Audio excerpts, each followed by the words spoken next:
¿Qué tal, chicos? Les habla el profesor Jan Sarguamani del curso de Física. En esta oportunidad vamos a desarrollar los problemas de la semana 19, considerada nuestra semana de repaso. Chicos, comencemos con el problema número 1 y nos dice lo siguiente. En 1905, Albert Einstein propuso el principio especial de la relatividad, enunciando que todas las leyes de la naturaleza deben ser las mismas para los observadores inerciales, moviéndose con velocidad constante uno con respecto a otros. Una consecuencia de la teoría especial de la relatividad es que el impulso relativista para una partícula es, nos dice por aquí, el impulso P, este impulso P, es igual a la masa por la rapidez, pero es una masa m sub 0 por la rapidez, dividido entre la raíz cuadrada de 1 menos el cociente entre la velocidad al cuadrado entre la velocidad de la luz al cuadrado, donde c es la rapidez de la luz en el vacío, m sub 0 es la masa en reposo de la partícula y v es la rapidez de la partícula. Determine las dimensiones de P. Entonces, analicemos toda la ecuación que nos dan. Diremos lo siguiente.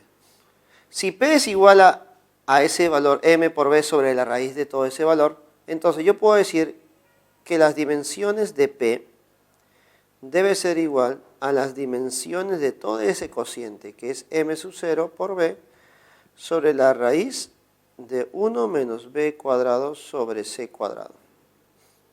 ¿Listo? Ahora, por propiedad, nosotros podemos separarnos diciendo dimensiones de m sub 0 por dimensiones de v sobre las dimensiones de toda esa raíz, donde tenemos 1 menos b cuadrado sobre c cuadrado.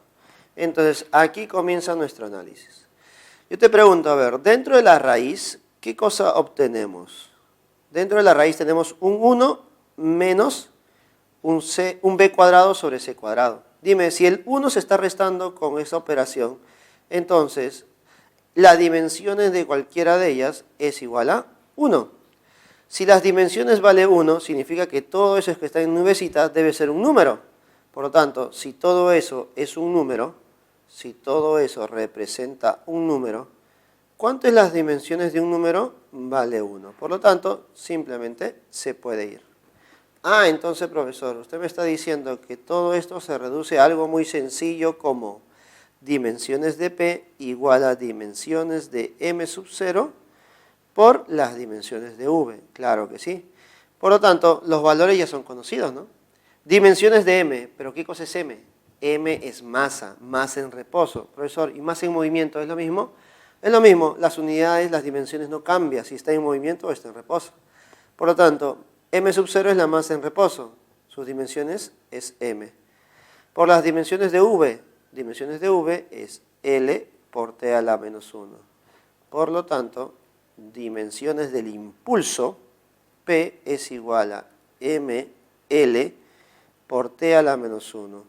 Por lo tanto, ¿cuál sería mi respuesta y clave? La clave para el problema 1 sería la A. ¿Listo? Problema número 1, avión, chicos.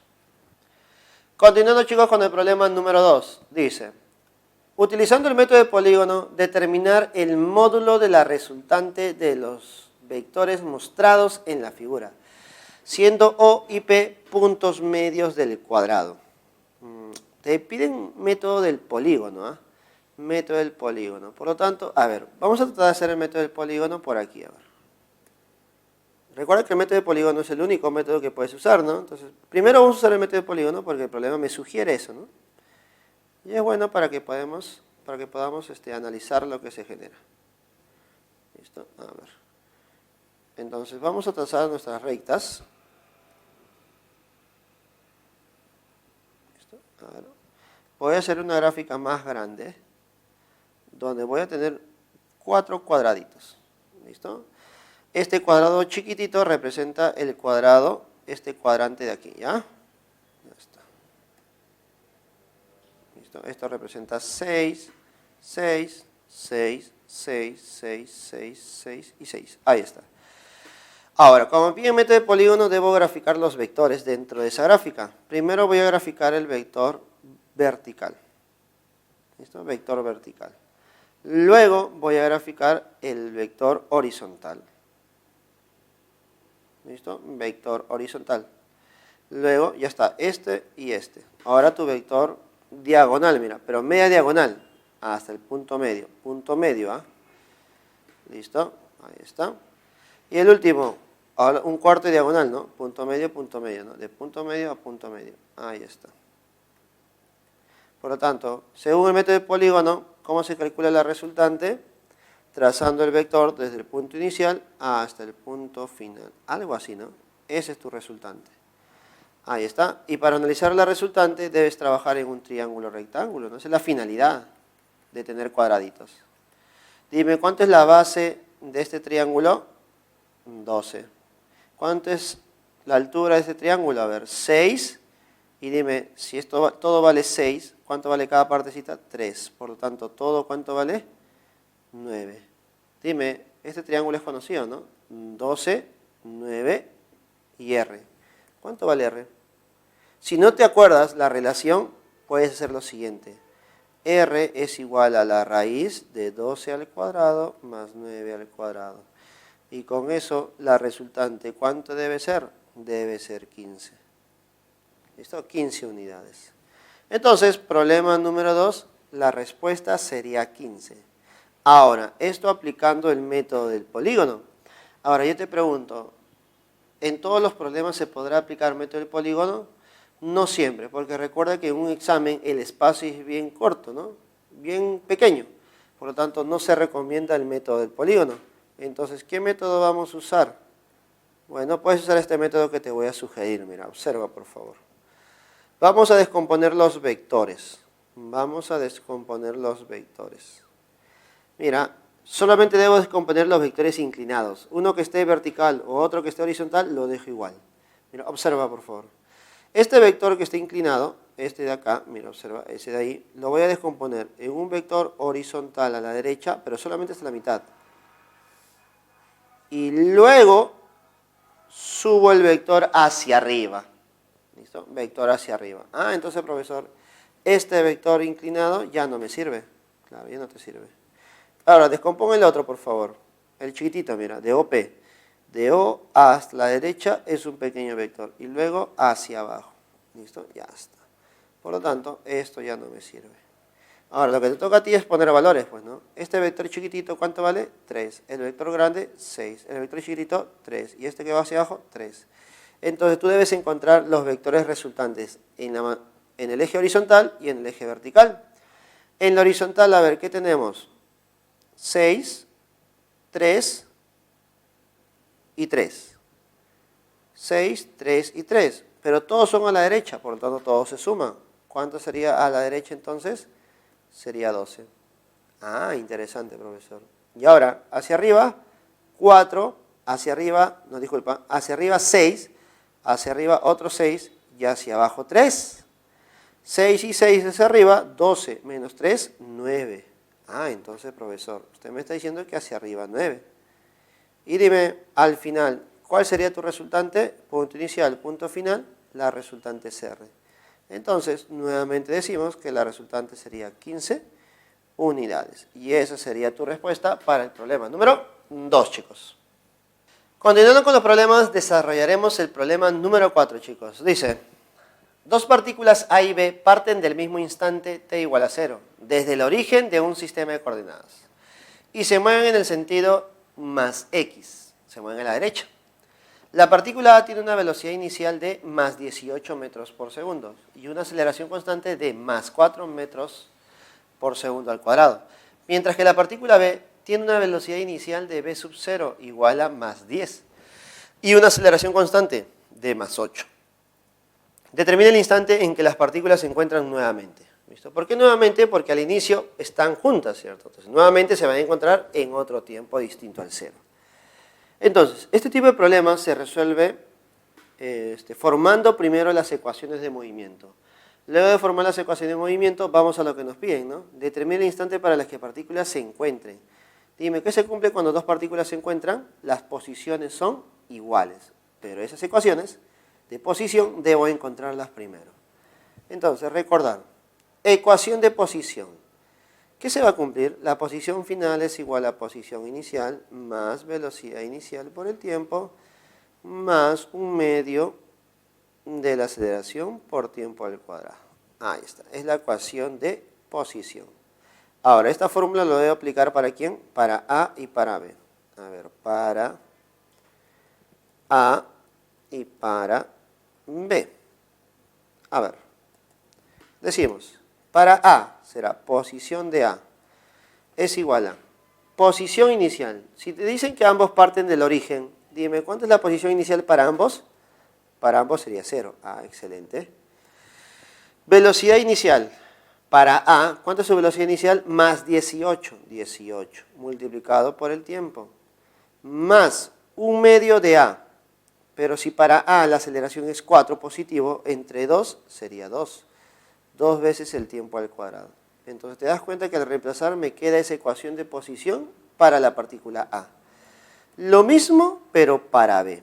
Para B, la posición inicial para B es 0. La velocidad inicial para B, la velocidad inicial, mira, observa, es 10 positivo. 10 positivo por T. Más 1/2 de la aceleración. Si su aceleración es más 8, 1/2 de 8 sería 4. Multiplicado por tiempo al cuadrado. Tengo las ecuaciones de movimiento. Ahora sí, ¿qué cosa voy a hacer? Analizar lo que me piden. Me dicen, los móviles se encuentran. ¿Qué significa que se encuentren? Que la posición de A y la posición del móvil B deben ser iguales. Entonces, 18t más 2t cuadrado es igual a 10t más 4t cuadrado. Operemos a ver, 10t pasa a restar al 18, te quedaría 8t. 2t cuadrado pasa a restar al 4t cuadrado, 2t cuadrado. Dime, ¿qué cosa puedo hacer aquí? Simplificar, ¿cierto? Vamos a simplificar. Un t y un t se van. Mitad 1, mitad 4. Entonces, por lo tanto, el tiempo que demora en encontrarse nuevamente sería 4 segundos. Por lo tanto, el problema número 4 tiene una clave igual a ¿no? Enano. 4 segundos demoran en encontrarse nuevamente, porque la primera vez lo hicieron en tiempo igual a 0. Problema 4, enano, chicos. Continuando, chicos, resolvemos el problema número 6. Mira, problema número 6 muy interesante. Dice, se dispara un proyectil con un ángulo de tiro de 53 grados y su alcance máximo horizontal es de 30. Determine la máxima altura que alcance el proyectil. A ver, podemos graficar este movimiento de esta manera.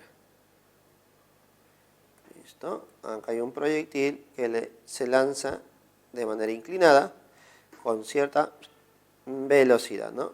¿Listo? Yo no sé cuánto es la velocidad, mira, velocidad inicial. Pero sí me dan el ángulo, mira. ¿El ángulo cuánto es? 53 grados. Entonces, debido a esa velocidad inclinada, el móvil se desplaza de esta manera.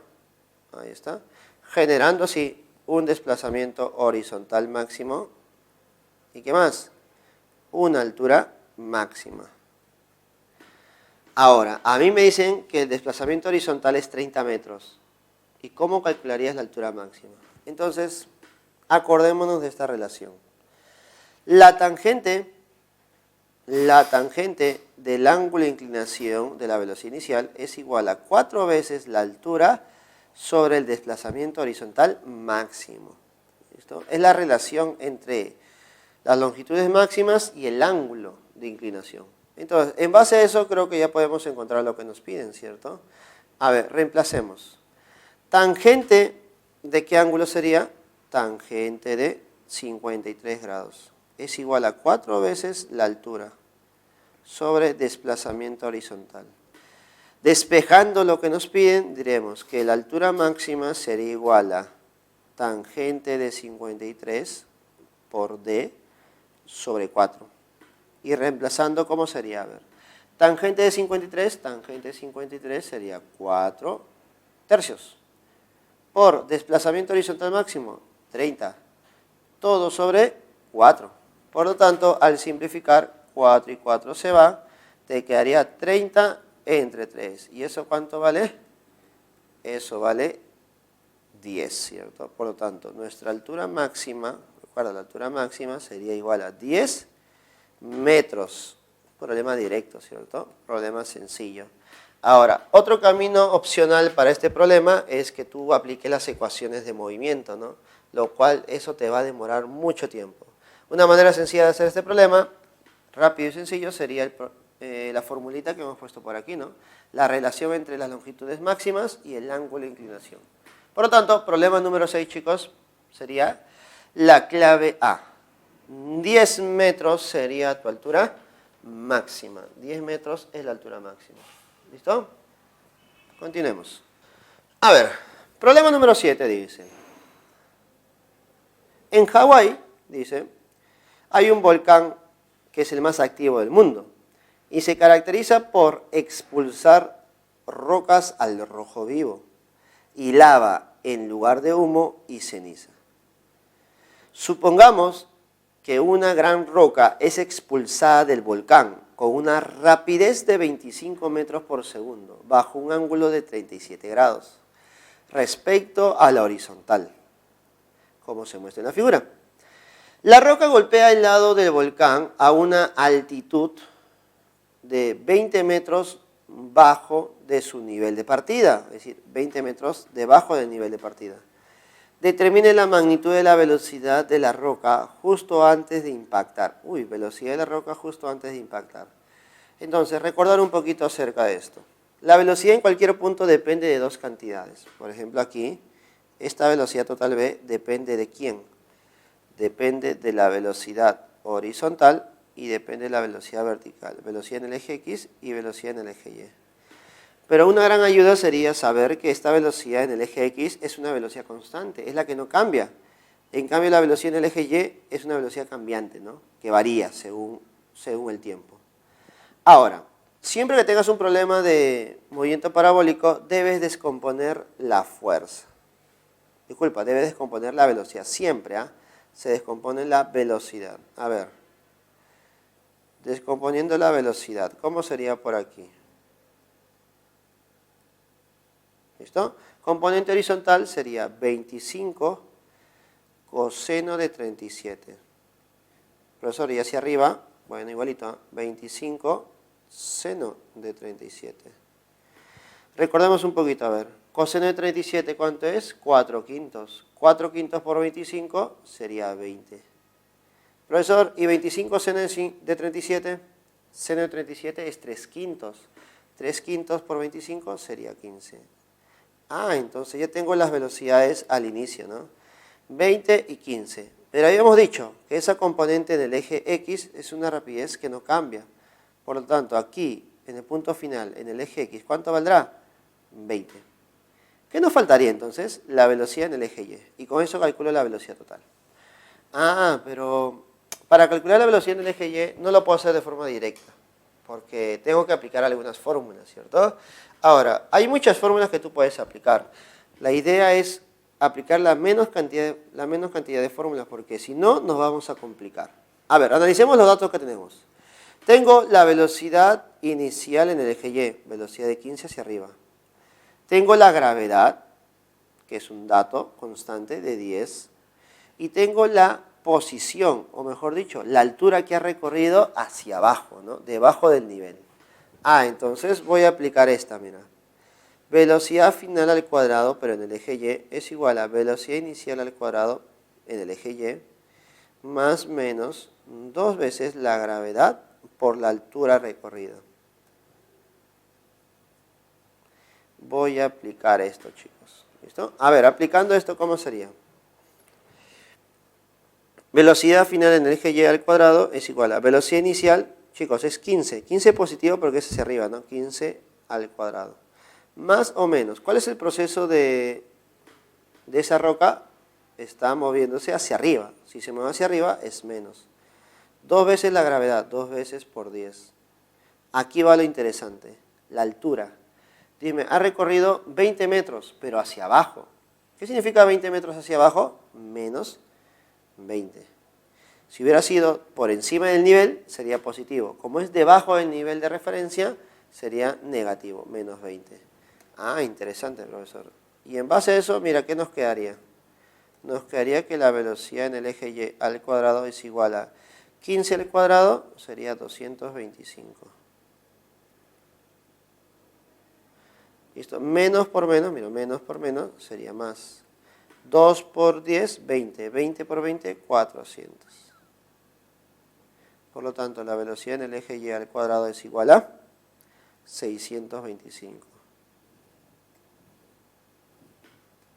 Y dime, ¿cuánto sería la raíz de 625? Bueno, sencillo, ¿no? Regalado esa parte. ¿Cuánto es la velocidad en el eje Y entonces? El valor sería 25. 25 metros por segundo. Por lo tanto, ya tengo en el eje Y la rapidez que es 25 y en el eje X que es 20. Entonces, ¿ya puedes calcular la velocidad en ese punto? Claro que sí. Vamos a decir lo siguiente. La velocidad en cualquier punto es igual a raíz de la velocidad en el eje X al cuadrado más la rapidez en el eje Y al cuadrado. ¿Listo? Hasta. Ahora, reemplacemos. En el eje X sería 20. 20 al cuadrado. Más, en el eje Y, 25 al cuadrado. Dime, ¿cuánto te quedaría todo esto? A ver, sin mucha complicación. Recuerda, yo te había dado un método ya. Tienes 20 y 25. ¿Qué cosa tienen en común? Tienen quinta. Sacas quinta y te queda raíz de ¿cuánto? A ver. Quinta de 20, 4. 4 al cuadrado. Más quinta de 25, 5. 5 al cuadrado. Entonces nos quedaría 5 raíz de ¿cuánto? A ver. 4 al cuadrado, 16. 25 al cuadrado, 5 al cuadrado, 25. Raíz de 41. Profesor, ¿y cuánto es raíz de 41? El problema te dice, ¿no? Raíz de 41 considerar 6,4. Por lo tanto, la rapidez, ¿cuánto será? Sería aproximadamente 32 metros por segundo. Entonces, el problema número 7, ¿qué clave tendrías? Problema número 7, la clave es la B. 32 metros por segundo. ¿Listo, chicos? Problema número 7, clave la B. Continuando con los problemas de esta semana, desarrollaremos el problema 10, que corresponde al tema de torque, ¿no? Torque y equilibrio. Problema 10 dice, la viga de equilibrio o barra de equilibrio es una de las 4 modalidades de componentes de la gimnasia artística femenina. Originalmente, la viga estaba compuesta de madera. No obstante, desde la década de los 80, las barras están recubiertas de cuero. La figura muestra una barra homogénea en posición horizontal de masa de 3 kilogramos, la cual se encuentra en equilibrio. Determine la magnitud de las diferentes fuerzas, F menos T. A ver, me piden la fuerza F menos la fuerza T, diferencia de esas dos fuerzas. Entonces voy a calcular F y voy a calcular T y luego los voy a restar. Pero recuerda, el problema me dice que este sistema está en equilibrio. ¿Qué pasa cuando un sistema está en equilibrio? Dos condiciones. Debe cumplir con la primera condición de equilibrio y con la segunda condición de equilibrio. ¿Qué significa la primera condición de equilibrio? Que la fuerza resultante, ¿cuánto es? Es 0. Y la segunda, que el torque o el momento resultante, ¿cuánto será? Será 0. Profesor, ¿y cuál de los dos voy a analizar?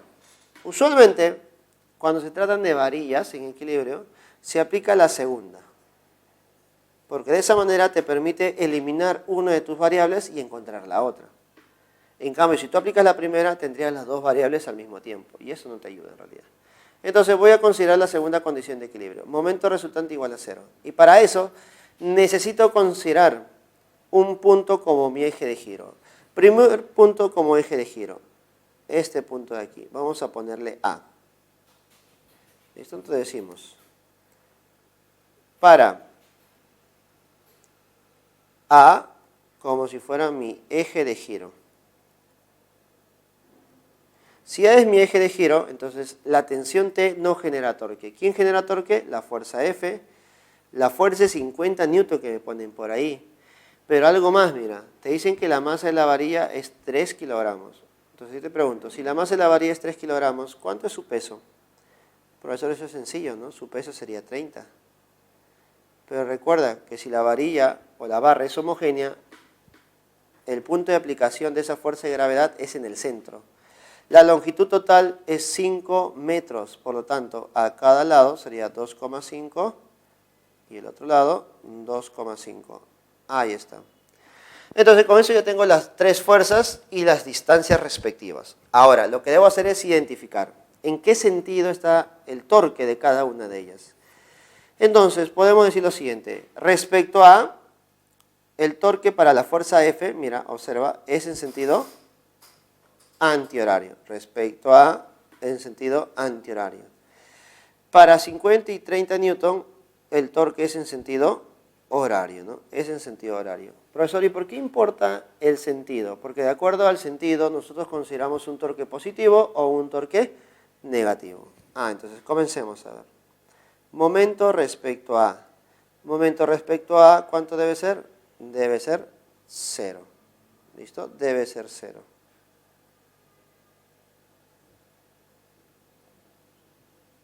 ¿Listo? Respecto a, debe ser 0. Ahora, voy a considerar los tres torques, ¿ya? Momento de la fuerza F, por aquí, momento de la fuerza F, más momento de la fuerza de, vamos a ponerle 30 newton, más momento de la fuerza de 50. ¿Esto cuánto debe ser? Debe ser 0. ¿Está? Ahora, voy a considerar tres cosas muy importantes. Signo, fuerza y distancia. Signo, fuerza y distancia. ¿Listo? Signo, fuerza y distancia. A ver, para la primera, para la fuerza F, ¿cuál sería su signo? Si la fuerza hace girar a la varilla en sentido antihorario, el signo es positivo. La fuerza es F, lo cual yo no sé. La distancia, a ver, profesor, la distancia es la distancia de la aplicación de la fuerza hasta el punto A, que es el eje de giro. Toda esa distancia, ¿cuánto será? 5. Excelente. Más el momento de la fuerza de 30. Bueno, la fuerza de 30 genera torque en sentido antihorario, negativo. ¿Listo? Fuerza, 30. Distancia, ¿cuánto sería tu distancia? A ver, distancia sería 2,5, ¿no? La distancia del punto de aplicación hacia el eje de giro es 2,5. Más el momento de la fuerza 50. Torque de la fuerza 50 en sentido horario, por lo tanto es negativo. Fuerza, 50. Distancia, mira, desde el punto de aplicación de la fuerza de 50 hasta el punto A es de 3 metros. ¿Y todo esto cuánto vale? 0. Ya está. Ahora, tú dirás, ¿qué cosa tengo que hacer ahora? Operar simplemente. A ver, todo lo que es negativo vamos a pasar al otro lado. Y me quedaría 5F igual a 50 por 3. Solamente lo voy a llevar al otro lado. Más 30 por 2,5. Ahí está. Dime, ¿qué cosa puedo hacer? Primero voy a simplificar. Quinta, 1. Quinta de 50, 10. Quinta de 30, 6. Ahí está. Por lo tanto, ¿cuánto me quedaría F? F es igual a 10 por 3, 30. Más 6 por 2,5 es 15.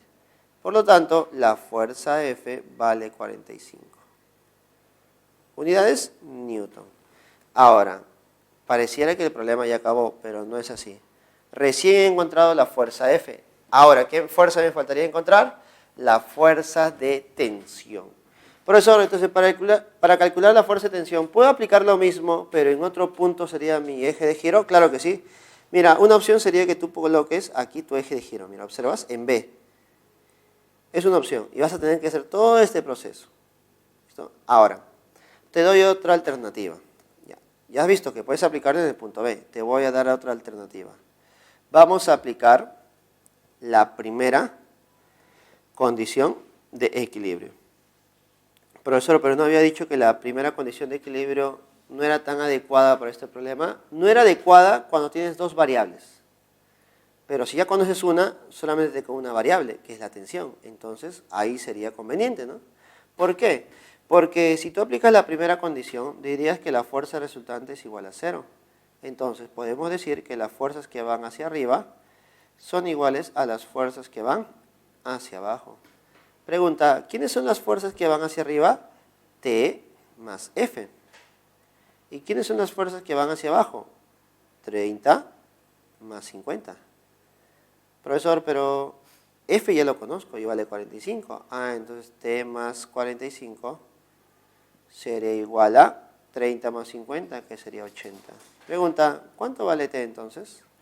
T sería 80 menos 45 y eso es 35 newton. ¿Te das cuenta?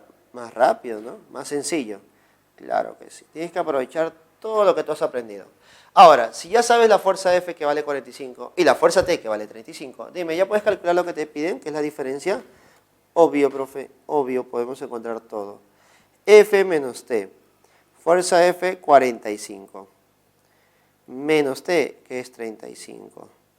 ¿Cuánto me quedaría esa diferencia? Me quedaría 10. ¿10 qué? 10 newton.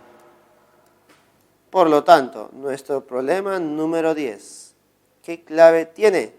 La clave es la E. ¿Listo, chicos? Problema número 10, la clave es la E. Listo. Continuando con los problemas de esta semana, número 19, semana de repaso, desarrollaremos el problema número 11. Dice, una pequeña esfera se suelta en el punto A, mira, observa, en el punto A, y se desliza inicialmente por la superficie curva AB, y luego sobre una superficie horizontal rugosa, tal como se muestra en la figura. Determine la distancia que recorre la partícula sobre la superficie horizontal hasta detenerse. Entonces la partícula se va a detener. Aquí, ¿no? Observa, aquí se va a detener, por lo tanto su velocidad es 0. Pregunta, al inicio, ¿cuánto es su velocidad? Si se suelta el cuerpo, ¿cuánto es la velocidad? También es 0. Profesor, al inicio su velocidad es 0, al final su velocidad es 0. ¿Qué está ocurriendo por aquí? Dime, cuando tú sueltas la partícula desde esa altura de 10 centímetros, mira, observa, 10 centímetros, ¿qué pasa con la velocidad de la esfera? ¿Empieza a aumentar, sí o no? Entonces empieza a ganar energía cinética, pero pierde potencial gravitatoria. Entonces cuando llegue a la posición B, va a llegar con cierta rapidez. Ahora, como la superficie es rugosa, ¿qué va a pasar con esta rapidez? Va a reducirse hasta que sea 0. Y por ese motivo me están pidiendo la distancia que ha recorrido. Una manera de desarrollar este problema es con energía, que es la parte más sencilla, creo yo. ¿Qué vas a hacer? Aplicar energía. Profesor, pero hay rugosidades, hay fricción. ¿Y qué habíamos dicho cuando existe fricción? Que existe un trabajo del agente externo, trabajo de la fuerza de fricción, trabajo de una fuerza no conservativa. Entonces yo me acuerdo por aquí. Trabajo de la fuerza no conservativa, en este caso trabajo de la fuerza de fricción, es igual a la variación de la energía mecánica. Profesor, ¿qué cosa es variación de la energía mecánica? Energía mecánica final menos energía mecánica inicial. ¿Listo? Nosotros debemos aplicar todo esto de aquí. Profesor, ¿y por qué es conveniente usar esta fórmula? Porque de esa manera tú relacionas la fuerza de fricción con la distancia. Pues ahí está tu trabajo, ¿no? En la distancia, es lo que tú tienes que calcular. ¿Listo? A ver, recordemos, trabajo de la fuerza de fricción es menos fuerza de fricción. ¿Por qué negativo, profe? Porque es en contra del movimiento. Y el trabajo de la fuerza de fricción siempre es negativo. Fuerza de fricción por la distancia que recorre. Igual. Energía mecánica al final. Dime, al final. ¿Cuánto es la energía mecánica? Profesor, es 0. ¿Por qué es 0? Porque no hay velocidad. Profesor, ¿pero puede haber gravitatoria? Sí, pero tú convenientemente, ¿qué dices? Que sobre esa superficie será considerada mi nivel de referencia. No hay energía entonces. En el punto final la energía es 0. Pero le debo restar la energía mecánica al inicio, energía al inicio. Al inicio, ¿habrá energía cinética? No, porque no hay velocidad. ¿Habrá gravitatoria? Claro que sí, hay una altura. Entonces, masa, gravedad y altura. Donde te vas a dar cuenta que el negativo se va. Y te vas a dar cuenta que nos va a quedar lo siguiente, ¿no? Nos quedará que la fuerza de fricción por la distancia es igual a la masa, gravedad por la altura. ¿Reemplazo? Todavía no. Porque me falta encontrar la fuerza de fricción. ¿Cuánto será la fuerza de fricción? Profesor, la fuerza de fricción es la fuerza que va en contra del movimiento. A ver, si tú analizas por aquí, la fuerza de fricción, ¿hacia dónde sería? Hacia la izquierda. ¿Y por qué la fuerza de fricción es hacia la izquierda? Porque el movimiento del cuerpo del móvil es a la derecha. Entonces, yo puedo decir que la fuerza de fricción es en contra del movimiento. Pero ¿cuánto es su valor? ¿Cómo se calcula el valor? Como mu por la normal. Y esto por la distancia. Y este es igual a la masa, gravedad y altura. Y ahí puedes reducir algo más. ¿Por qué, profe? Porque justo en una superficie horizontal, la normal es igual ¿a quién? Al peso. ¿Y quién es el peso? mg. Entonces, ¿esos dos componentes se van? Sí. ¿Y qué me quedaría? Que la distancia recorrida es igual a la altura sobre mu, que es el coeficiente de rozamiento. Si deseas, colócale como si fuera una fórmula que tú más adelante podrías volver a usar. ¿Listo? Entonces, la distancia es igual a altura sobre mu. Dime, ¿cuánto es la altura en este problema? 10 centímetros. 10 centímetros. Mira, si yo considero la altura en centímetros, tu respuesta que es distancia, ¿en qué debe estar? En centímetros también, ¿cierto? Así que con mucho cuidado. 10 centímetros, en centímetros. Entre mu sub 0, ¿cuánto es mu sub 0? 0,5. Ahí está. Mu cinético es 0,5. Entonces, ¿cuánto vale la distancia? La distancia sería 20. ¿Pero 20 qué, profe? 20 centímetros. Ahí está. Recuerda que habíamos considerado la altura en centímetros, tu distancia también será en centímetros. Por lo tanto, problema número 11. Clave para el problema 11, la C. Casita, chicos. Problema número 11, la C. 20 centímetros es el alcance horizontal. Problema número 16. Dice, un niño frota su juguete con un paño de lana para sacarle brillo. Si llega a determinar que el juguete adquiere una carga negativa de 2 por 10 a la menos 6 coulomb, determine el número de electrones transferidos al juguete. Mira, qué curioso. Te dicen que se frota un juguete con un paño de lana. Por lo tanto, ¿qué proceso de electrización se está siguiendo aquí? El proceso de electrización llamado frotación. Y recordemos que por la frotación, un cuerpo va a donar sus electrones al otro. Es decir, los electrones se transfieren de un cuerpo al otro. De tal manera que uno se queda cargado negativamente y el otro se puede quedar cargado positivamente.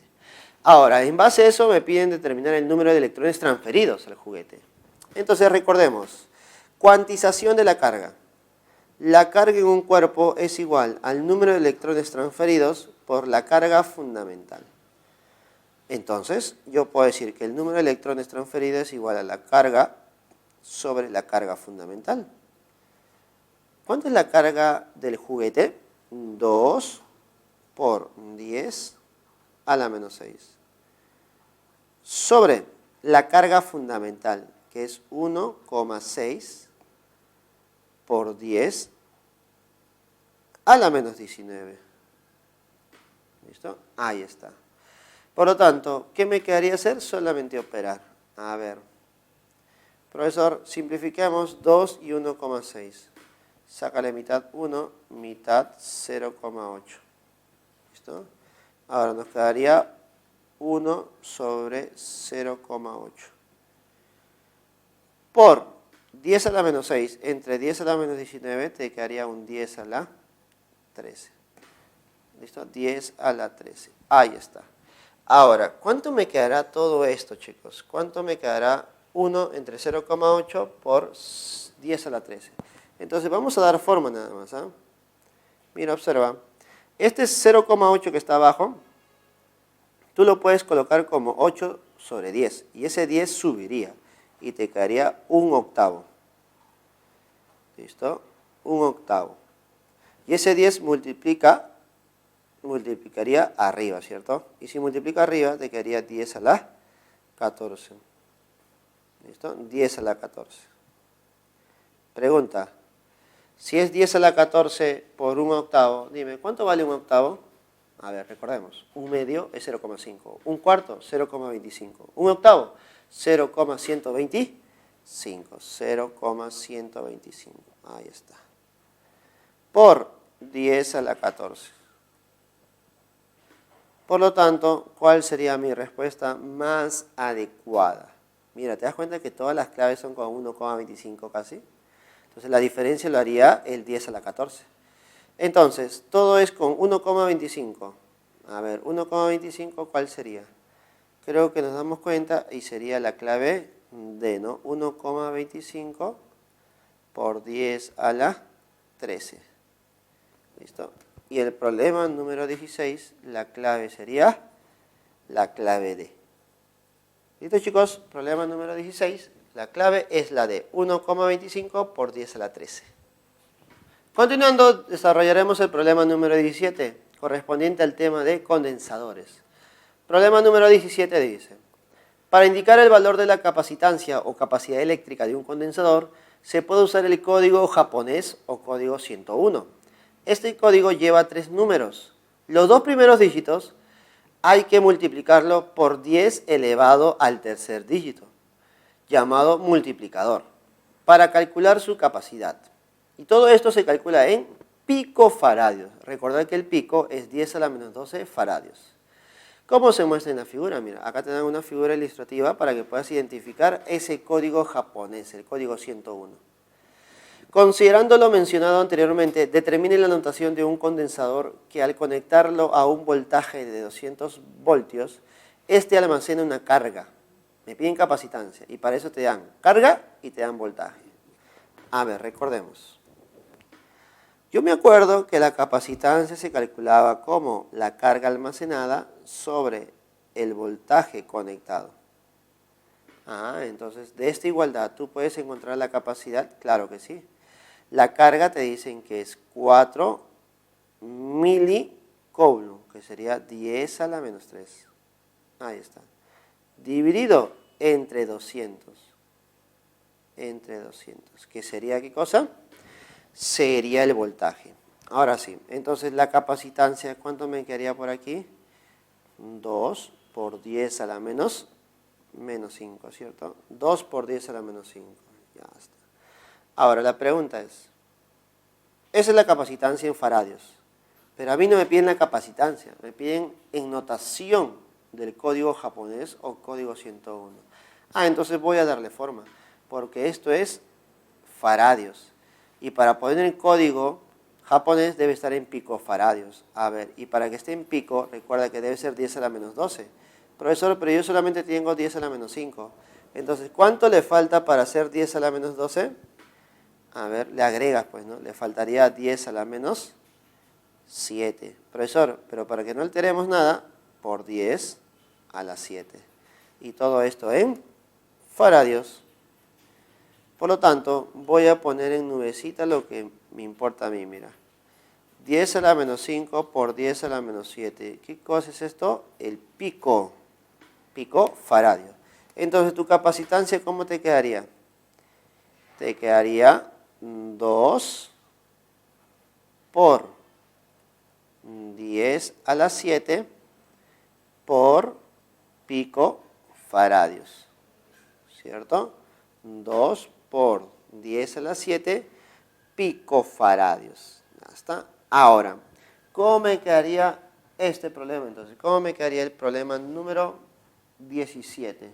Problema número 17, ¿cómo me quedaría? A ver, ¿cómo me quedaría aquí? A ver, analizando bien, nos damos cuenta de lo siguiente, mira. Nos damos cuenta de este pequeño cambio aquí. Mira. Aquí tenemos entre 200. Pero aquí, mira, esto es un 10 al cuadrado. Y arriba es un 10 a la menos 3, ¿no? Está 10 a la menos 5, a ver. A ver, tenemos que dar forma a un código japonés. ¿Cómo sería esta forma? A ver. Te queda 2 por 10 a la 7. 2 por 10 a la 7. ¿Está? Entonces, una forma es lo siguiente. Date cuenta que nosotros necesitamos, ¿qué cosa? 2 números, ¿no? En realidad 3 números. Dice, este código lleva 3 números. Los 2 primeros dígitos hay que multiplicarlo por 10 elevado al tercer dígito. Entonces debemos formar 3 dígitos. Un exponente y dos números, donde esos dos números iniciales los debo multiplicar al multiplicador que es 10 al algo. Profesor, entonces, ¿usted debe dar forma a este condensador, a esta capacitancia? Sí. Lo voy a poner como 20 por 10 a la 6 picofaradios. ¿Listo? Ahora, si pongo 20 por 10 a la 6, te das cuenta que los dos primeros dígitos, ¿cuál sería? 20. ¿Y el multiplicador quién sería? El exponente 6. Por lo tanto, en código japonés, ¿cómo sería? Sería 200, 206. En código japonés sería 206. Por ese motivo, en este problema número 17, no habría clave. Y tu clave sería F, ¿no? Código japonés sería un 206. ¿Listo, chicos? Por lo tanto, el problema número 17, ¿cuánto me debe salir? 206 sería el código de ese condensador. ¿Listo? Continuando con los problemas de esta semana, desarrollaremos el problema número 23. Y nos dice, la ionosfera es la parte de la atmósfera terrestre ionizada permanentemente debido a la fotoionización que provoca la radiación solar. Si el campo magnético terrestre en una región de la ionosfera es uniforme y de magnitud de 20 microtesla, determine el radio de la trayectoria circular que describe un electrón que ingresa perpendicularmente al campo magnético terrestre con una rapidez de 3,2 por 10 a la 4. Ya está. Imaginemos, a ver, este es tu campo magnético en una parte de la ionosfera. Entonces, la partícula ingresa perpendicularmente a ese campo. ¿Está? ¿Qué significa perpendicularmente? Que ingresa con una velocidad formando un ángulo de 90 grados. ¿Está? Entonces, recordar, cuando el campo y la velocidad forman 90 grados, la fuerza magnética que se genera es una fuerza magnética máxima.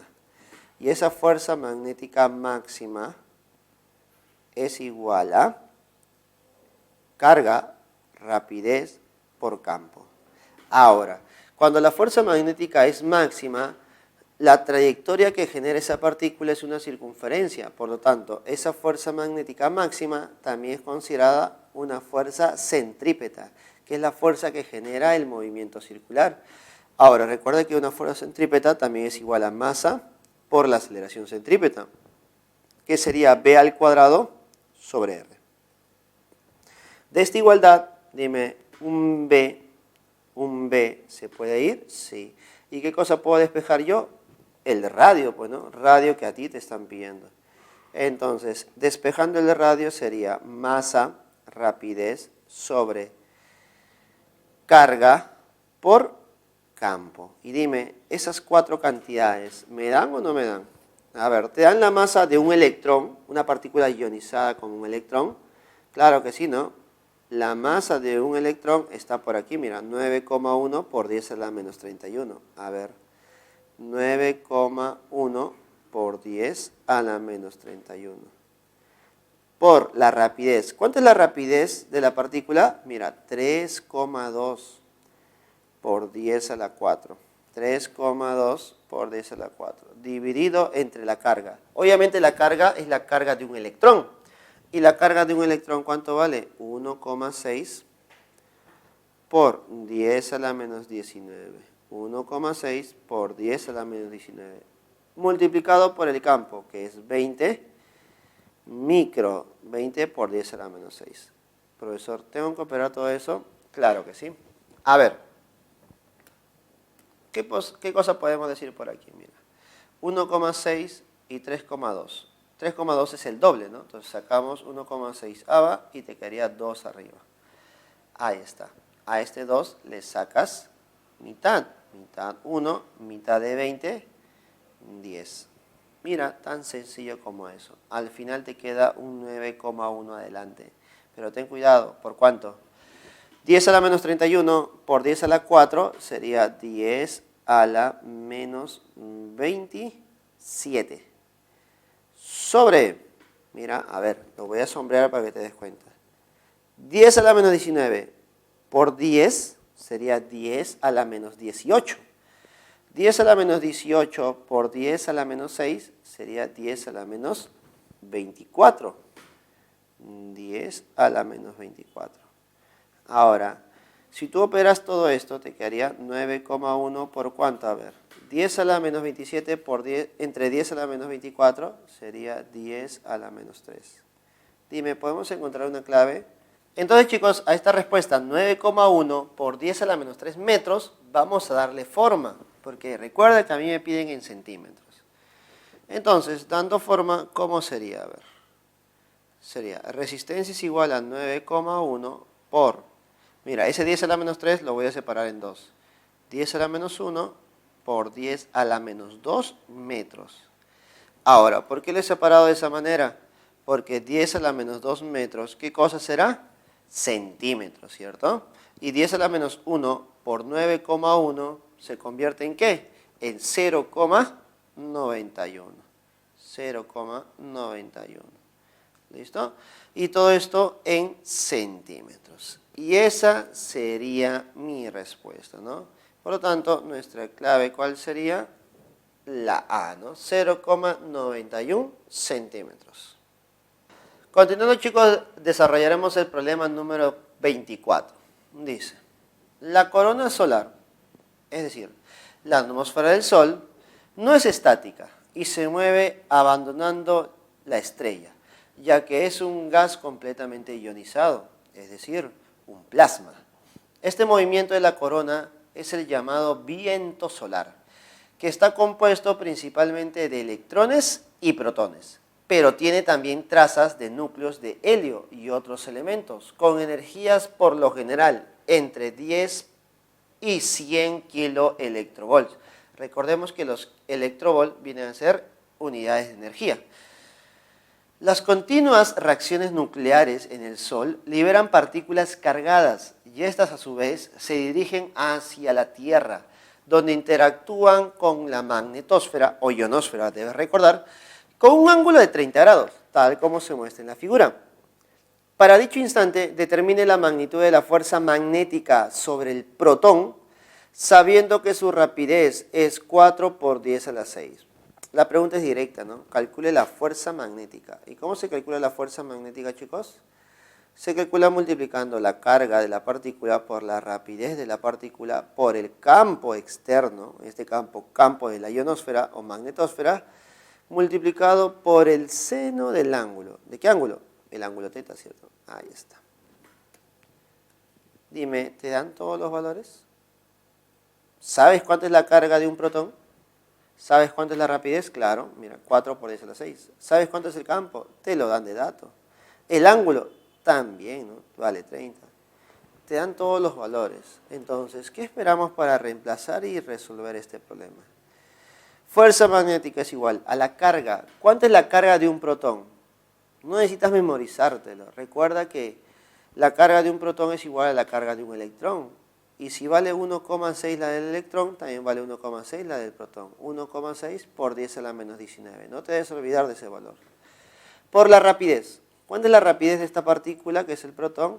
4 por 10 a la 6. Por el campo. ¿Cuánto es el campo? 20. ¿Por cuánto, chicos? Por 10 a la menos 6, que es en micro. Por el seno del ángulo.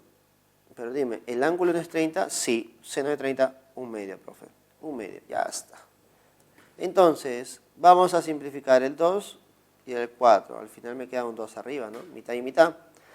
Mira, observa, por favor, observa. Te queda un 20 por 1,6 por un 2. ¿Cuánto me queda todo eso? A ver, mira. 20 por 1,6. Sería 2 por 1,6, 3,2. Por 10, 32. 32 por el 2 que está acá arribita, el que está arribita sería 64. Mira, qué bonito, mira. 64 nada más. ¿Por cuánto? A ver, mira, ¿quién se simplifica? 10 a la menos 6. Con 10 a la 6 se va. ¿Qué te está quedando entonces? Por 10 a la menos 19. Por lo tanto, la fuerza magnética de ese protón es igual a 64 por 10 a la menos 19. ¿En qué unidades? Por ser fuerza, en newton. Por lo tanto, el problema número 24 tiene una clave que sería la D, ¿cierto? 64 por 10 a la menos 19. ¿Listo, chicos? Problema número 24, la clave es la D. Ahora, chicos, desarrollaremos el problema número 25, mira, correspondiente al tema de magnetismo, ¿no? En la figura dice, un alambre conductor se desplaza con una rapidez constante de 5 metros por segundo sobre un alambre conductor en forma de U. Determine la potencia disipada en la resistencia R de 3 ohm conectado al alambre.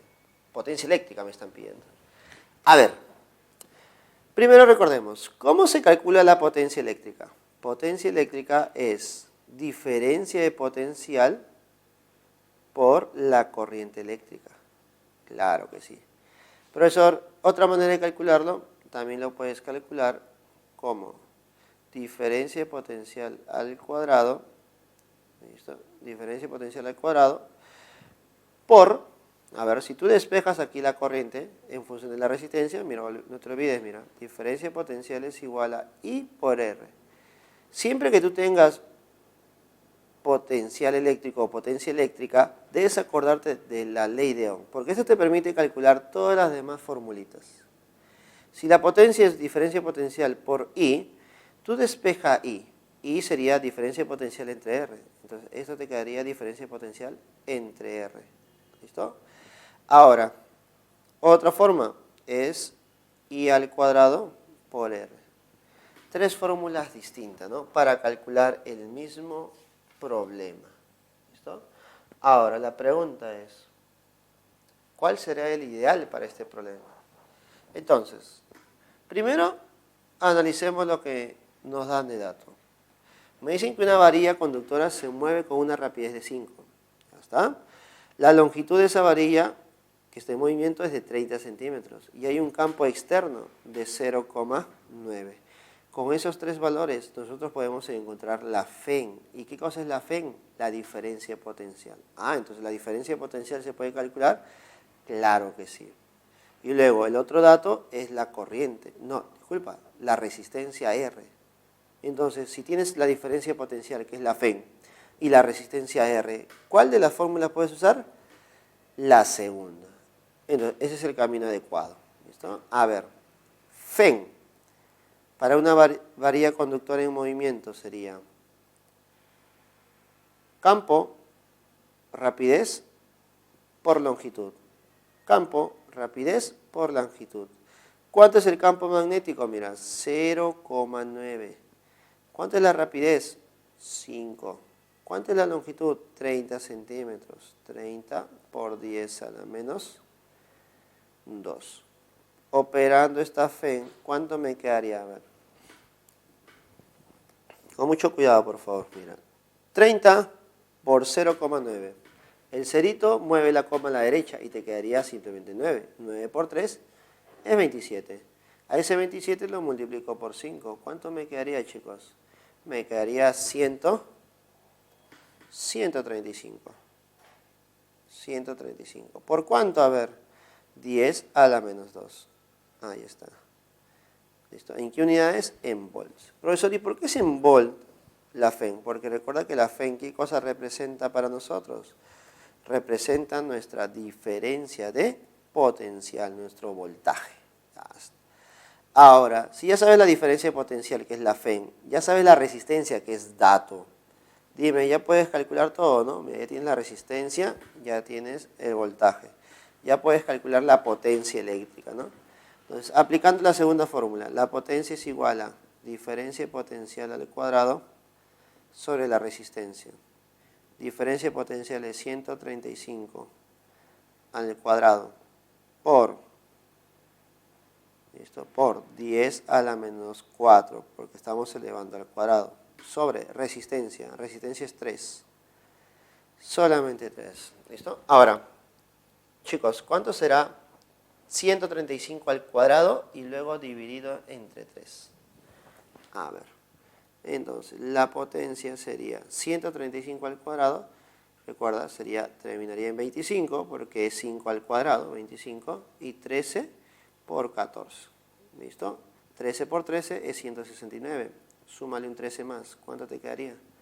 182.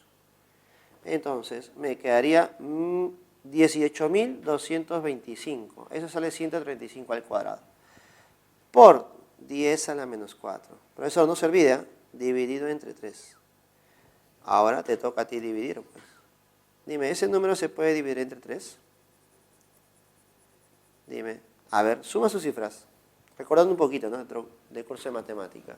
Si sumo sus cifras, dime, 1 más 8 más 2 más 2 más 5, ¿es múltiplo de 3? Claro que sí, se puede dividir entre 3 entonces. Entonces decimos, 18.225 dividido entre 3. Mira, por partes, 18 entre 3, 6. Luego hay 22. 22 entre 3, bueno, profesor, 22 no se puede, 21 sí. Entonces pones 0,7 porque es 21. Te sobra un 1 más el 5 sería 15. 15 entre 3 es 5. Entonces te quedaría 6.075. 6.075 por 10 a la menos 4. Ahora, en tus problemas, en tus claves está en mili. Recuerda de dónde sale el mili, del 10 a la menos 3. Pero acá hay un 10 a la menos 4, te sobra un 10 a la menos 1. Por lo tanto, la potencia, mira, sería 607,5. ¿En qué unidades? En miliwatts. Por lo tanto, problema número 25. La clave sería la A. 607,5 miliwatts. Problema número 25, la clave es la A, chicos. Ahora, chicos, desarrollaremos el problema número 27, correspondiente al tema de movimiento armónico simple o más. Dice, un bloque de 0,5 kilogramos conectado a un resorte de constante elástica de 20 newton por metro oscila sobre una pista horizontal sin fricción. Del sistema descrito determina la verdad o falsedad de las siguientes proposiciones. Proposición número 1. Si la amplitud del sistema es 0,03, la energía del sistema es 9 por 10 a la menos 3 joules. 2. La rapidez máxima del bloque es de 0,19 metros por segundo. 3. La fuerza recuperadora máxima es de 0,6. Desarrollemos la primera. Te dicen, la energía del sistema. Recordemos la teoría, ¿no? La energía del sistema se puede calcular de 3 maneras, como la energía cinética máxima, la energía potencial elástica máxima o la suma de las energías en cualquier oposición. Obviamente, como el problema te está dando la amplitud, tú debes aprovechar eso. ¿Por qué? Porque puedo aprovechar la energía potencial elástica máxima, que también será el mismo valor que nuestra energía del sistema. Y esto es igual a 1/2 de la constante K por la amplitud al cuadrado. ¿Por qué amplitud? Porque es la máxima deformación. ¿Listo? Ahora, reemplazando los datos, decimos, energía del sistema es 1/2 de la constante. ¿Cuánto vale la constante? Profesor, 0,5. No te compliques la vida. 0,5 también es 1/2. ¿Listo? Por la amplitud, que es 0,03. Uy, mira qué feo. 3 por 10 a la menos 2. ¿Te parece? Más sencillo, ¿cierto? Y esto elevado al cuadrado.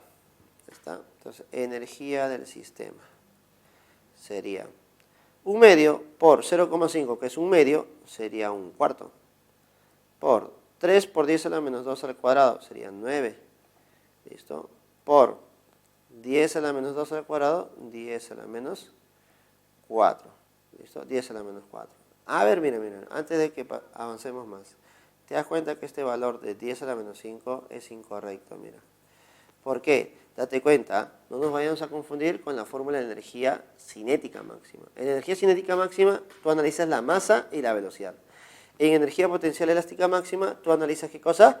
La constante y la amplitud. Y la constante en este problema, ¿cuánto es, me dice? Me dice que es 20, mira. Mira, ahí observa, es 20. Ahora, el problema es más sencillo, pues, ¿no? 1/2 de 20, 10. 3 al cuadrado, 9. 10 a la menos 2 al cuadrado, 10 a la menos 4. Por lo tanto, la energía del sistema, ¿cuánto será? 9 por 10 a la menos 3 joules. Esa es la pregunta. Por lo tanto, la primera proposición, ¿cuánto será?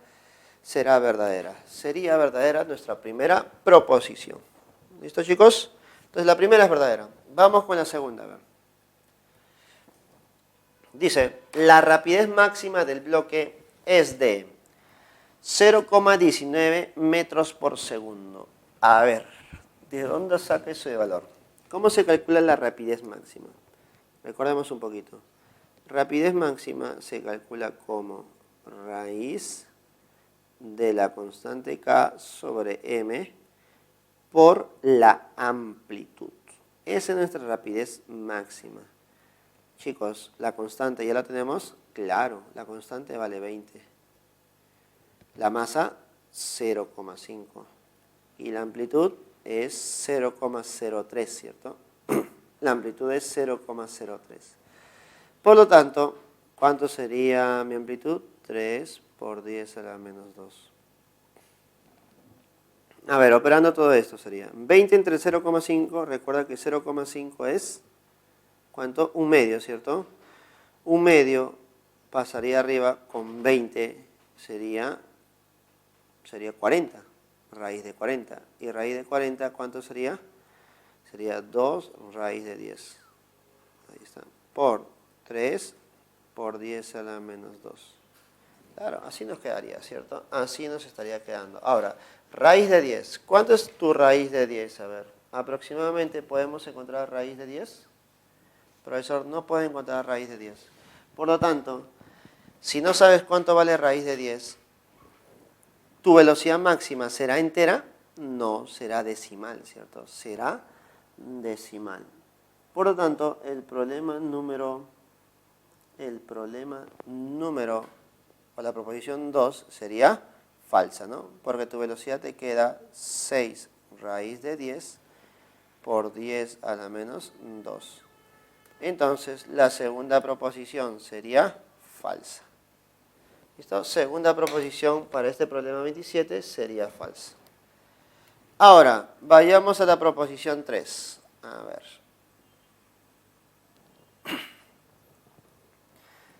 Proposición 3. ¿Qué me dice? La fuerza recuperadora máxima es de 0,6. ¿A qué se refiere con fuerza recuperadora?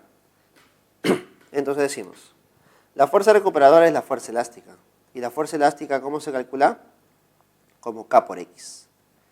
Ahora, si yo quiero la fuerza elástica máxima, ¿cómo lo calcularías? Multiplicando la constante por la deformación máxima, que sería la amplitud. ¿Listo? Ahora, ¿la constante la tenemos? Claro que sí. La amplitud también. Entonces, reemplacemos. La fuerza elástica máxima sería igual. La constante sería 20 por nuestra amplitud, que sería 0,03, que es 3 por 10 a la menos 2. Ahí está. Ahora, operando estos valores, nos quedaría que la fuerza elástica máxima sería 6 por 10 a la menos 1, o simplemente 0,6 newton. Por lo tanto, la proposición número 3 sería ¿verdadero o falso? A ver, me dicen que es 0,6 newton. Bueno, eso es verdadero, ¿no? Verdadero. Entonces, tu problema número 27 sería ¿verdadero, falso, verdadero? ¿Cuál sería la clave? La clave sería la B. Problema número 27, clave B, chicos. ¿Listo? Continuando, desarrollaremos el problema número 28, correspondiente al tema de sonido y ondas. Dice, el oído humano puede percibir hasta 120 decibeles, sin sufrir daño alguno. Para un evento musical se usan 10 parlantes ubicados de manera equidistante, es decir, a la misma distancia, y que emiten sonidos simultáneamente. De tal manera que el nivel de intensidad en un punto del escenario es de 100 decibeles, es decir, nivel total es 100 decibeles. Pregunta, ¿cuál será el nivel de la intensidad emitido por cada parlante? Por cada parlante. A ver, entonces, ponemos por aquí, dibujemos nuestros parlantitos por aquí. 1, 2, Y así, ¿cuántos parlantes tengo? Tengo 10. ¿Listo? El problema te dice que el nivel total, vamos a suponer por aquí, el nivel total, vamos a poner nivel total es igual a 100 decibeles. Y sabiendo el nivel total, te piden calcular la intensidad emitida por cada parlante. El nivel de cada parlante. Ahí está, nivel de cada uno de ellos. Algunos pueden decir, no, profesor, aquí hay 10 parlantes. 10 parlantes. Por lo tanto, si el nivel de cada uno es beta, multiplicado por 10 sería 10 beta. Entonces 100 debe ser igual a 10 beta. Entonces beta debe ser 10. Cuando te das cuenta que no hay clave. Pero está mal lo que estás haciendo. Recuerda que el nivel no es una cantidad aditiva. ¿Por qué? Porque está en logaritmo. ¿Listo? Recuerda cómo se trabaja el nivel. Con logaritmos. Por lo tanto, ¿qué cosa debo hacer yo, profesor?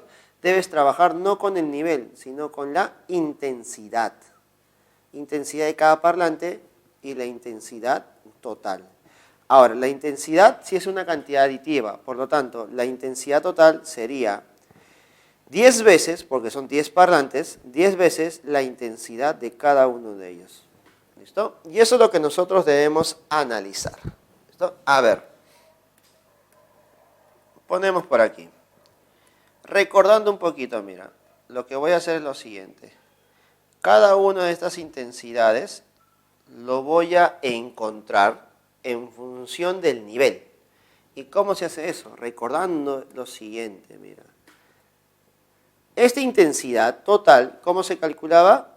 Como intensidad umbral por 10 a la beta sobre 10. Profesor, ¿qué cosa es beta? El nivel, pero en este caso nivel total. Y este es igual a 10 veces la intensidad I, que sería igual a I sub 0 por 10 a la beta de cada parlante sobre 10. Donde te das cuenta que hay términos que se van, ¿no? Intensidad umbral se va. Ahora, tú reemplazas nada más. Reemplazas beta total, nivel total es 100. 100 entre 10 es 10. Y este es igual a 10 por 10 a la beta sobre 10. Dime, si este 10 pasa a dividir, te quedaría 10 a la 9 igual a 10 a la beta sobre 10. Pregunta al ojo nada más. ¿Cuánto sería beta? Profesor, para que la igualdad se cumpla, el nivel de intensidad de cada parlante, debe ser 90. ¿90 qué? 90 decibeles. Y esa sería mi respuesta para el problema número 28. Problema número 28, la clave es la A. Pregunta número 29, chicos, dice: el tubo de rayos X está constituido por dos electrodos, cátodo y ánodo. Una fuente de electrones, cátodo caliente, y un blanco. Los electrones se aceleran mediante una diferencia potencial entre el cátodo y el ánodo. La radiación es producida justo en la zona de impacto de los electrones y se emite en todas las direcciones. Si la diferencia de potencial entre los electrodos de un tubo de Röntgen es de 33,15 kilovoltios, y si los electrones al chocar con el ánodo pierden 20% de su energía, es decir, que solamente pierden 20% de su energía, determine la frecuencia de radiación. ¿Listo? Determine la frecuencia de radiación. Por lo tanto, si la energía cinética del electrón se debe transformar todo en energía de radiación, pero solamente te dicen que el 20% se ha perdido, es decir, solamente el 20% se transforma. Entonces, ¿qué cosa puedo decir yo? Puedo decir que el 20%, vamos a poner por aquí, a ver, el 20% de la energía cinética, ¿listo? El 20% de la energía cinética debe ser igual a la energía de radiación, en este caso de rayos X, ¿cierto? De rayos X. ¿Está? Ahora, ¿Por qué se ha adquirido una energía cinética? Porque ha habido una diferencia de potencial. Entonces, al inicio había otro tipo de energía, ¿no? ¿Qué tipo de energía había? Energía eléctrica, energía potencial eléctrica.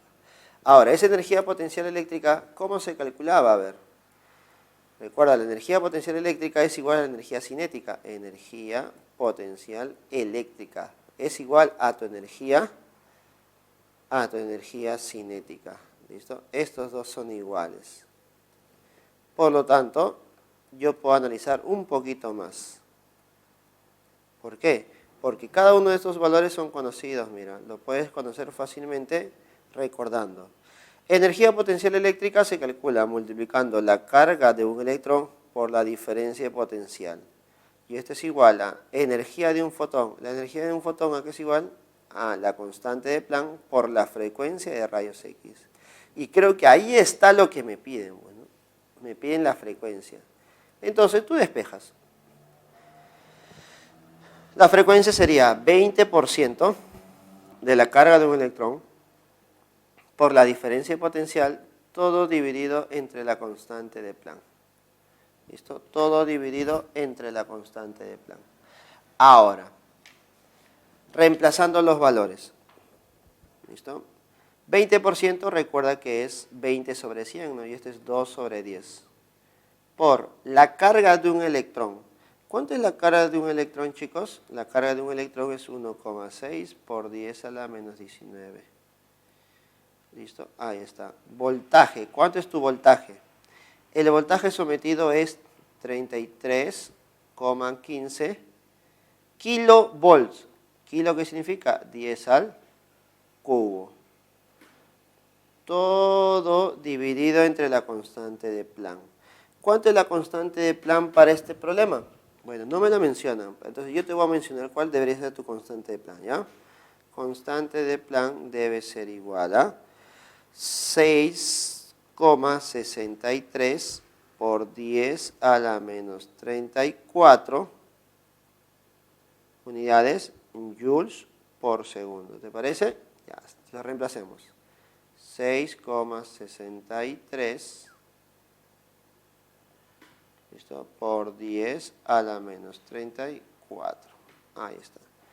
Y con eso nosotros vamos a simplificar. ¿Listo? Vamos a simplificar. A ver, ¿qué nos quedaría? ¿Te das cuenta que el 33,15 y el 6,63 están relacionados, cierto? Están muy, pero muy relacionados. ¿Qué cosa debo hacer al 6,66 para llegar al 33,15? Debo multiplicarlo por 5, ¿no? Es decir, que esta es la quinta parte. ¿Listo? Es la quinta parte. Por lo tanto, al simplificar, me quedé como 1 y aquí como 5. Ahora, agarra este 5 y agarra este 2. 2 por 5, 10. Profesor, ¿y si es 10, con quién se va? Con este 10 que está aquí abajito, ¿no? Ah, mira, qué sencillo el problema. Parecía complicado, pero es sencillo. Te quedaría 1,6 arriba por 10 a la menos 19 por 10 al cubo.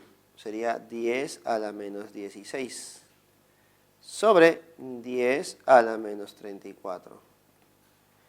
¿Cuánto me quedaría tu frecuencia entonces? 1,6 por 1,6 por 10 a la menos 16 entre 10 a la menos 34. Ese 10 a la menos 34 sube y se resta por el 16. ¿Y cuánto me quedaría esto? 18, ¿no? 10 a la 18. Ahora, vamos a ver o darle forma según lo que nos dan las claves, ¿cierto? A ver, ¿qué clave se parece más? Mira, la A. La A es 16 por 10 a la 17. A ver, si tú le das forma a 1,6 por 10 a la 18, te quedaría 16 por 10 a la 17. ¿En qué unidades? En hertz, que son las unidades de la frecuencia. Por lo tanto, problema número 29, la clave, ¿cuál sería? La A. ¿Listo, chicos? Problema número 29, la clave es la A. Listo, chicos, llegamos al problema número 30 y dice: determine la energía cinética máxima de los fotoelectrones Si una radiación de 400 nanómetros de longitud de onda incide sobre la superficie de un metal, cuya función trabajo es 2,5 electrovol. A ver, me piden energía cinética máxima. Entonces, recordemos lo que se cumple en el efecto fotoeléctrico. Se cumple lo siguiente: la energía de un fotón es igual a la función trabajo más la energía cinética máxima. Despejando, a ver, energía cinética máxima se calcula ¿cómo? ¿Cómo se calculará la energía cinética máxima? Pasando a restar nuestra función trabajo sería energía del fotón menos nuestra función trabajo. Profesor, ¿y cómo se calculaba la energía de cada fotón? Bueno, había dos maneras. Lo podías calcular en función de la frecuencia o de la longitud de onda. En este caso lo voy a calcular en función de la longitud de onda. Sería h por c sobre lambda menos nuestra función trabajo. ¿Listo? Ahí está. Entonces, eso es lo que voy a hacer. Reemplazar los valores en esa igualdad y encontrar lo que nos piden. Energía cinética máxima es igual a H. ¿Cuánto vale la constante de Planck? Mira, observa, es 6,6 por 10 a la menos 34. 6,6 por 10 a la menos 34. Profesor, pero yo observo que en las claves me dan en electrovol. Entonces, esta constante no debe ser en joule por segundo, debe estar en electrovol por segundo. Pero sencillo, pues, ¿no? Si tú quieres transformar de un sistema a otro, aplica nada más lo que te dan de datos, mira. Yo voy a poner, mira, constante de Planck es 6,6 por 10 a la menos 34. Ahora, multiplicado por la velocidad de la luz. ¿Cuánto es la velocidad de la luz? 3 por 10 a la 8. ¿Listo? 3 por 10 a la 8. Dividido entre la longitud de onda. ¿Cuánto es la longitud de onda en este problema? Dice 400 nanómetros. 400 por 10 a la menos 9. Ya está. Hasta ahí solamente reemplazado. Pero date cuenta de algo. Tu constante de Planck está en joule por segundo. Yo no quiero que esté en joule por segundo. Yo quiero que esté en ¿qué? En electrovol. Pero para eso está el factor de conversión, ¿no? Te dicen que un electrovol es igual a 1,6 por 10 a la menos 19. Entonces, ¿qué cosa puedo decir yo? Como yo quiero que esté en electrovol, entonces lo que puedo hacer es lo siguiente, ¿no? Este joule por segundo lo paso a electrovol, pero analizando bien, ¿no? Un electrovol es igual a 1,6 por 10 a la menos 19 joules. Por lo tanto, yo puedo decir que un joules, ¿a qué va a ser igual? A un electrovol entre 1,6 por 10 a la menos 19. Entonces, para pasar de joules a electrovol, simplemente divido entre 1,6 por 10 a la menos 19. Ahí está. ¿Listo? Solamente divido entre 1,6 por 10 a la menos 19. Y de esa manera ya lo voy a convertir ¿a qué? A electrovol. A ver, operando todo esto, por favor. Operando todo esto. A ver, simplificando todo esto. Ah, mira, pero te falta restarle algo. Restarle la función trabajo, que vale 2,3. ¿En qué unidad es? En electrovol, ¿cierto? Ya está. A ver. Simplifiquemos, por favor. Simplifiquemos este problema. Me quedaría 3 arriba por 6,6, ¿no? 6,6. No te olvides. 6,6. ¿Está? Por 3, ¿cuánto sería? Sería 18, 19,8. ¿Listo? Por 10 a la menos 34 por 10 a la 8. ¿Cuánto es 10 a la menos 34 por 10 a la 8? Sería 10 a la menos 26. ¿Listo? Sobre, aquí separamos un poquito, mira. 1,6 por 4. 1,6 por 4 sería 60 y, no, sería 6,4 nada más.